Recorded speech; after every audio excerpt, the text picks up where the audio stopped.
What's up, everybody? This is Dark Macek with Brutally Delicious, coming at you with a review of Moonlight Haze's brand new album, Animus. So this is my first time hearing of this band. I did a quick Google search to understand what they were about a little bit, and I was told symphonic metal, so I immediately got my hopes up. And don't worry, they did not disappoint. Also, as a Long Island boy who talks with his hands, fuck yeah, another band from Italy. I don't think we've seen one of these since Flesh God.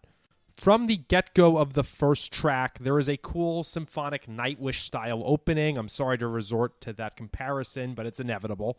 However, right after this intro, it gets into the usual style of the album, which is like a little more symphonic battle beast, maybe.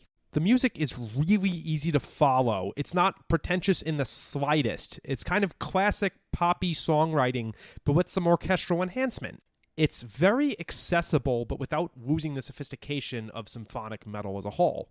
With the second track, it's insane. The title belies how fun it is. I was expecting something way more sophomoric, but this is actually just an awesome baller metal track. The next song, I guess you'd pronounce it Kintsugi.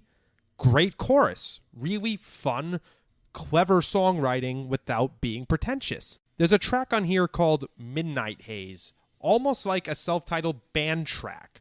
More great choruses here. Again, I keep getting reminded of Battle Beast. I can't think of anything else they sound like, barring Beast in Black, but it's the same fucking thing. Similar comments for the song Never Say Never. You'd never think a song with this title would be a symphonic band. And again, it's just such a fun song that I don't really care about labels or defiance here. It's just so good. Two other tracks I wanted to call out. We'll Be Free has some really cool, heavy as fuck double bass moments. Definitely different than the rest of the album, but some really cool variety.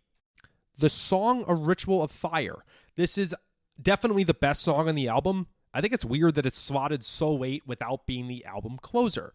Can anyone think of an album where the second to last song is the best? The only one I can think of is Bonded by Blood by Exodus, Deliver Us to Evil being that awesome song. Maybe Ride the Lightning, but I digress. All in all, this is a really fucking cool album that I'm definitely putting on my phone. This makes me want to go back and listen to their first one. And as always, hope you guys get to tour the US or do 70,000 tons of metal or whatever the fuck. Stay metal, guys. Rock on.